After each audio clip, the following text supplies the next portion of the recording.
Breaking news చూస్తున్నాం. సీఎంఓకు లేఖ రాసింది కాళేశ్వరం కమిషన్. కాళేశ్వరం ప్రాజెక్టుకి సంబంధించి కేబినెట్ లో చర్చించిన అంశాలు కావాలని కోరారు commission chairman justice PC Ghosh. Commission అడిగిన సమాచారాన్ని ఇరిగేషన్, ఫైనాన్స్ శాఖకి పంపింది సీఎంఓ. ఈ నెల 30వ తేదీలోపు వివిధ శాఖలు కమిషన్ అడిగిన సమాచారం ఇస్తాయని రిప్లై ఇచ్చింది. ఇక మరోవైపు ఎల్లుండి జరిగే కేబినెట్ భేటీలో కాళేశ్వరం కమిషన్ లేఖపై చర్చించనున్నారు మంత్రులు. ఇక మరిన్ని వివరాలు సెక్రటేరియట్ నుంచి మరిన్ని డీటెయిల్స్ మా ప్రతినిధి యాదగిరి అందిస్తారు. యాదగిరి, చెప్పండి, కాళేశ్వరం కమిషన్ సీఎంఓకు లేఖ రాసిన లేఖ పైన అప్డేట్స్ ఏంటి? కాళేశ్వరం కమిషన్ అన్నారం, సుందిల్లా, మేడిగడ్డ ఈ 3 బ్యారేజీలకు సంబంధించిన దాంట్లో అక్కడ వాస్తవానికి అక్కడ ఏం జరిగింది, ఈ మేడిగడ్డలో కుంగుబాటి కారణాలేంటి, ఈ నిర్మాణానికి సంబంధించినటువంటి టైంలో ఎట్లాంటి నిబంధనలు పాటించారా లేదా, పాటించకపోతే ఎట్లాంటివి ఉల్లంఘనలు జరిగాయి, ఇట్లా ఓవరాల్గా ఈ అన్నిటి అంశాల మీద కాళేశ్వరం కమిషన్ విచారణ కొనసాగుతుంది. అయితే దాదాపుగా ఫైనల్ స్టేజ్కి వచ్చింది. ఇక ఈ పూర్తి స్థాయిలో మరికొన్ని రోజుల్లోనే కాళేశ్వరం కమిషన్ ప్రభుత్వానికి దీని మీద రిపోర్ట్ కూడా ఇచ్చే అవకాశం అయితే ఉన్నది.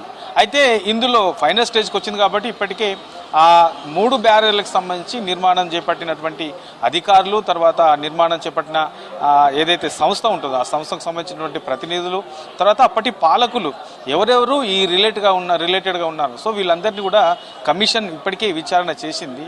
ఇక ఫైనల్గా ఈ కాళేశ్వరం కమిషన్కి సంబంధించిన దాని మీద ఈ మధ్య కాలంలో కూడా మళ్ళీ రకరకాల చర్చలు కూడా జరుగుతూ ఉన్నాయి. కొంతమంది ఏదైతే ఈ కాళేశ్వరం నిర్మాణానికి సంబంధించి క్యాబినెట్ అప్రూవల్ లేదు అని చెప్పేసి ప్రభుత్వ వాదన ఉన్నది. అయితే దీన్ని క్యాబినెట్ అప్రూవల్ తీసుకున్నారని చెప్పేసి గతంలో ఉన్నటువంటి పాలకులు దీని మీద వాదనలు వినిపిస్తున్నారు కాబట్టి బయట దీని మీద పెద్ద ఎత్తున చర్చ కూడా జరుగుతూ ఉన్నది. సో దీని మీద క్లారిఫికేషన్ తీసుకునేందుకు కమిషన్ అసలు వాస్తవానికి క్యాబినెట్లో అప్పుడు ఉన్నటువంటి ప్రభుత్వము ఈ కాళేశ్వరంకి సంబంధించినటువంటి విషయంలో ఎలాంటి క్యాబినెట్ అప్రూవల్ ఉన్నది, సో ఉన్నదా లేదా, ఉంటే ఏం తీసుకున్నారు, ఆ అప్రూవల్ ఉన్న దాంట్లో ఏ అంశాలు చేర్చారు, ఇట్లా ఓవరాల్గా దీనికి సంబంధించినటువంటి పూర్తి వివరాలు కావాలని చెప్పేసి కమిషన్ ఇప్పటికే దీని మీద ప్రభుత్వానికి సీఎంఓకు లేఖ రాశారు. అయితే దీని మీద సీఎం రేవంత్ రెడ్డి కూడా 2 రోజుల క్రితం దీని మీద స్పందించారు. తర్వాత కమిషన్ నుంచి లేఖ వచ్చింది, వాళ్ళు క్యాబినెట్కు సంబంధించిన వివరాలు అడిగారు అని కూడా సీఎం రేవంత్ రెడ్డి కూడా చెప్పారు.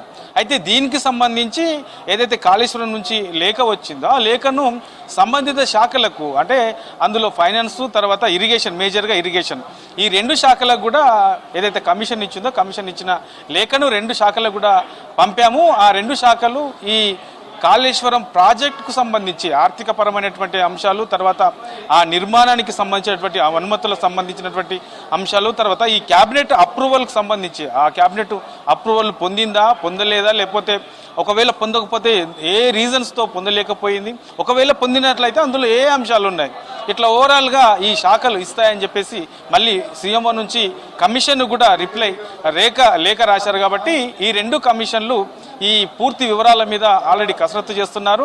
ఈ నెల 30 లోపు 2 శాఖలు కలిసి ఈ కాళేశ్వరం కమిషన్కి సంబంధించినటువంటి ఆర్థిక పరమైనటువంటి అంశాలు ఎట్లా ఉన్నాయి, తర్వాత నిర్మాణానికి సంబంధించినటువంటి అంశాలలో ఎట్లాంటి నిబంధనలు పాటించారు, అక్కడ జరిగినటువంటి ఉల్లంఘనలు ఏంటి, ఓవరాల్గా ఈ అంశాల మీద ఈ 2 శాఖలు కూడా కమిషన్కు రిపోర్టు ఇవ్వబోతున్నారు. ఈ నెల 30 లోపు కూడా ఈ కాళేశ్వరంకి సంబంధించినటువంటి రిపోర్ట్ ఇస్తారు. అయితే ఎల్లుండి ఈ క్యాబినెట్ సమావేశం కూడా ఉన్నది కాబట్టి ఈ క్యాబినెట్ సమావేశంలో మేజర్గా ఈ అంశాల మీద కూడా చర్చించే అవకాశం ఉన్నది. ఎందుకంటే ఇప్పటికే దీని మీద ఫైనల్ స్టేజ్కి వచ్చేది. ఇక రిపోర్టు త్వరలో ఏదైతే క్యాబినెట్ అంశాలకు సంబంధించి ప్రభుత్వం నుంచి ఆయా శాఖల నుంచి కమిషన్కు రిపోర్ట్ రాగానే అందులో చేర్చిన తర్వాత ఫైనల్గా రిపోర్ట్ ఇచ్చే అవకాశం ఉంది. కాబట్టి ఎల్లుండి జరిగే ఈ క్యాబినెట్ సమావేశంలో ఈ కాళేశ్వరంకి సంబంధించి, తర్వాత కమిషన్ నుంచి వచ్చినటువంటి లేఖకు సంబంధించి, ప్రభుత్వం ఇచ్చే రిప్లైకి సంబంధించి ఓవరాల్గా ఈ అంశాల మీద చర్చించి ఈ నెల 30 లోపు